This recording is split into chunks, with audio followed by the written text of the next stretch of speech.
Tama sir, no? Dapat talaga whole of government approach talaga yung gagawin natin. No? So buti na lang ito, madaming programa si SEC and madami siyang nurture na partnerships, lalong-lalo na with government agencies. Kasi ang hirap talaga sir sa scams ngayon, no? Lalong-lalo na dun Mm. sa mga madaling, syempre pag nababasa nila sa social media, go na sila agad without even checking. No? So going there, sir, ano ba yung mga common red flags na nakikita natin para masabi natin na scam itong inaalok sa ating business or investment opportunity? Oo, unang-una, kapag too good to be true yung offer, no, Mhm. napakataas nung rate of return nung ibibigay mong investment, magduda ka na, no? Because red flag yan, no?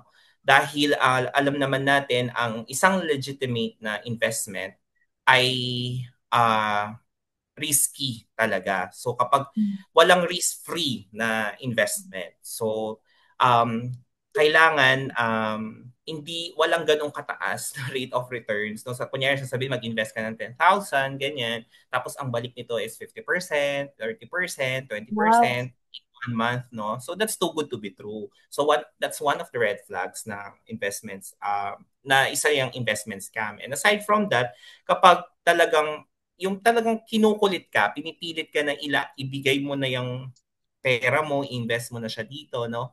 Nang walang assurance na, I mean, talagang uh, ginugulo ka na nung nag-offer sa'yo ng investment, isa yan sa mga red flags. Pati na rin yung walang opisina, na wala siyang office, kasi tapos sasabihin lang nila, sa online lang kasi kami, no? So that's one of the red flags din, no? Saka yung mga um, walang office, wala siyang telephone numbers, no? Kasi doon mo makikita na talagang well-established ang isang company o isang corporation na nag-offer ng investment kapag may office siya, saka meron siyang telephone, mga numbers, no, hotline numbers. And of course, isa rin sa titignan natin is yung mga licenses o yung mga permits coming from the SEC. Kapag wala sila ng mga to, no, isa yan sa talagang red flags. Isa yan sa mga red flags na ng isang investment scam kapag wala siyang, hindi lang kasi sapat na may primary license, so kailangan may secondary license din siya na binibigyan siya ng authority, ng permission ni SEC na mag-offer ng investment. And aside from that, yung mismong salesperson, yung agent na nag-offer sa inyo ng investment, kapag hinanapan mo siya at wala siya napakitang certificate coming from the SEC na isa siyang accredited na salesperson o na maaari siya benta ng investment sa public, isa rin yan sa red flag kapag wala siyang certificate. And aside from that, yung mismong investment products na ino-offer sa inyo, kapag wala din yung certificate coming from the SEC, wala yung license from SEC, ay isa rin yan sa mga red flags. So napakaraming red flags ng isang na pwede nating i-check, no, i-verify para makita kung legitimate o hindi yung isang investment. Sir Mark, doon pa lang sa promise of high returns, no? Yung lagi natin Mm-mm. naririnig na quick money or quick cash, fast cash, na parang within a matter of weeks, a week or two, babalik ng doble yung pera mo. Parang yun na nga, no? It's really too good to be true. So that's the number one red Yes. flag. Yun pa lang wala na eh. Parang imposible siyang mangyari. Sabi mo nga, sir, Mm. walang risk-free na investment opportunity or investment na legit. Ano? Also, ngayon na lang na, yung information yung tungkol dun sa salesperson. So, hindi pala kahit sino ay pwede mag-offer ng investments. Tama Yes, po ba yun, oo. sir? Oo. Yes, oo. Kasi ano we are conducting mga examinations sa mga capital market professionals na nagbebenta, nagte-trade and sell ng securities, no? Uh, sa capital market natin. And yung kasing yung pong sa mga investments natin, may mga contracts kasi yan. And yung mga investment contracts na yan are considered securities. So kapag yan ay inoffer, binenta sa public, no, kailangan yung magbebenta niyan is certified, no, na may license siya sa SEC, yung tao yun. So, may examination din tayo. Kumbaga parang sa PRC, no? Bago tayo. Yes. Oo. So may exam. So, yun po yung kailangan natin sa pagtandaan. Ano? Hindi porket kaibigan, katrabaho, o kahit sino kapamilya na malapit sa atin, ay Mm-mm. automatic pwede na natin siyang pag-invest. No? So, kailangan lisensyado at pumasa sa exam ng SEC bago tayo maging salesperson or licensed salesperson or broker or agent of an investment company. So that's good to know, Sir Mark. No, I think hindi masyadong aware yung publiko natin regarding that. So we move forward to my next question, sir. Ano ba yung biggest challenges natin sa LEP na hinaharap natin sa pag-promote ng investor education? Ano ba yung mga kalaban natin sa misinformation lalo-lalo?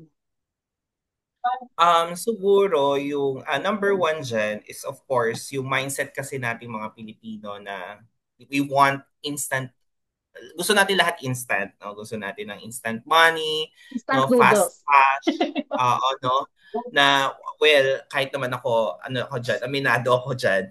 Pero yun nga kasi sa mga legitimate investments natin, hindi naman agad-agad yan nag-grow, no?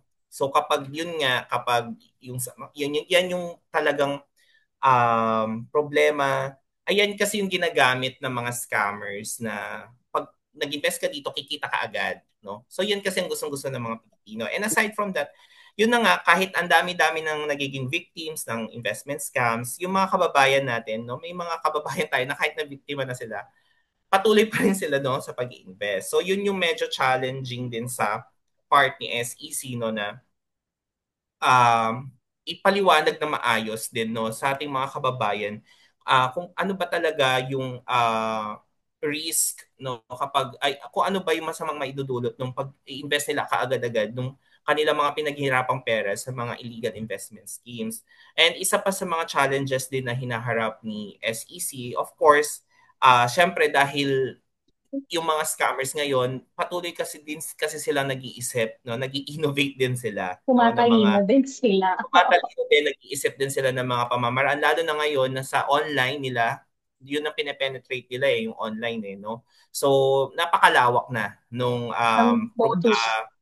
nung kanilang platforms kung saan pwede nilang ipalagahanap yung kanilang mga illegal activities. So yan din ang isa sa challenge din kay SEC. Siyempre, of course, dahil we only have limited personnel, limited resources, no? Kaya yan din ang isa sa challenge na kinakaharap ni SEC. Though we have regional parang extension offices per region, no, para kahit papano yung visibility ni SEC per region ay meron na no, makita na ng publiko. So kahit paano unti-unti ay maipakita sa public na may mga programa na at initiative sa SEC para malabanan itong mga scammers na to, itong mga illegal investments na to. Totoo yan, Sir Mark. Ang bilis din ng pag-evolve ng mga scams ngayon, no? Napakarami ng iba't ibang klaseng scams na nalaganap ngayon talaga sa lalo-lalo na nga sabi mo, sir, na online na kasi. So, ang bilis Mm-hmm. ng takbo ng impormasyon, ang bilis ng daloy ng bagong impormasyon at mga bagong kaalaman. Oo. And one So, more thing din, Miss Verian, is may mga may mga ano din kasi na sikat na personalities, mga famous na mga um, uh, artista na mismo sila din yung nag-encourage, nag-advertise nitong mga hindi lisensyadong mga investments na naku, to, no? naku. So yun din ang isa sa mga kailangan pagtrabahuhin ni SEC na even itong mga artistang ito ay ma-inform, maging educated or empowered sa kung ano ba yung tamang paraan kung paano paano encourage ng publiko sa tamang pag-iinvest. Naku, yan yung masakit, no? Siyempre ngayon, gusto na yung mga influencers, mga Oo, maraming celebrities. followers yung mga yan eh. Oo, napakalawak ng following nila. Tapos sila pa pala yung magpapahamak sa publiko. No? So I think in their part, dapat sana tama yun sa pag-build ng kanilang credibility and image or brand, ano, na mag-research siguro muna sila. Okay, Yes. so Mark, last na, no? Any last words or any pieces of advice from the SEC para sa mga young professionals and sa mga nagsisimula pa lang na mag-invest sa pagsimula nila ng kanilang investment journey. Alright, sa mga young professionals and even sa mga students, no? First, bago sila mag-invest, i-check muna nila if they have their enough savings, no? Kung meron silang emergency enough savings na pwedeng bumuo dun sa kanilang emergency fund na very important yan eh. Wag na